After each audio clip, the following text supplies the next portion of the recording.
Shko, e para është që deputetët kanë mision ushtrimin e detyrës. E gjithë kjo dhunë që ju shikoni është pengim në për ushtrimin e detyrës dhe përbën një vepër tjetër penale përveç dhunës.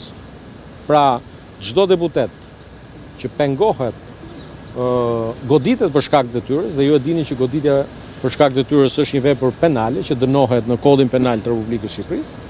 Ndërkohë që institucionet përfshirë Policinë e Shtetit apo institucionet tjera të sigurisë kanë për detyrë të garantojnë një perimetër sigurie ku deputetët dhe çdo pjesëtar i Kuvendit të Shqipërisë, qofshin edhe këto staf, të ushtrojnë detyrën e tyre. Kështu që normale është dhe ky nuk është një skenar që është parë vetëm në Shqipëri. Këtë skenar e kemi parë vite më parë edhe në vende të tjera, e shohim aktualisht edhe në vende të tjera. Unë e thash në fjalën time në Kuvend dhe duhet ta them edhe këtu. Ka persona mes atyre që komandojnë dhunën brenda protest, cilët unë i kam identifikuar me emra, që janë pjesë e listë pagesave të shërbimeve të huaja që duan të dëmtojnë imazhin e Shqipërisë, ekonominë e Shqipërisë. Ju tha të Gardës Revolucionare? Padyshim. Padyshim, e kam thënë, shko, kjo unë e kam nxjerr me emra. Dritan Goxhaj është shërbëtor i regjimit iranian. E keni me fotografi, e keni me akte, e keni me veprime, një njeri që mbështet aktet terroriste të Iranit publikisht, dënon Shtetet e Bashkuara të Amerikës, aleatin ton strategjik, mikun ton të vyer. Padyshim që është shërbëtor i Iranit.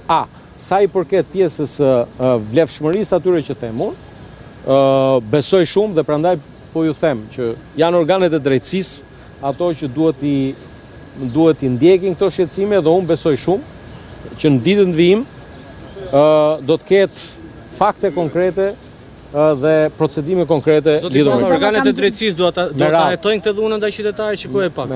Shikoj pak lutem. Shikoj këtë qytetarin këtu. Dhuna po padyshim, dakord. Mund vetë ta nis. Po manis këtë.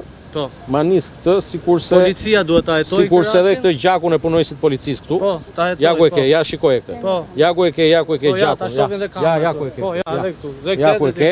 Kështu që ai qytetari është punonjës të policisë. Punonjësi i policisë është duke kryer detyrën, goditja e punonjësit të policisë. Goditja e punonjësit të policisë, unë nuk jam Sali Berisha që them që pa ditur asgjë, them që këtë qytetarin e kanë goditur vetë protestuesit. Jo, unë po pyes, a duhet ta hetojnë institucionet normale? Koha kur një zyrtar dilte dhe thoshte që vetë protestuesit kanë vrarë njëri tjetrin dhe pastaj doli qartë që ishte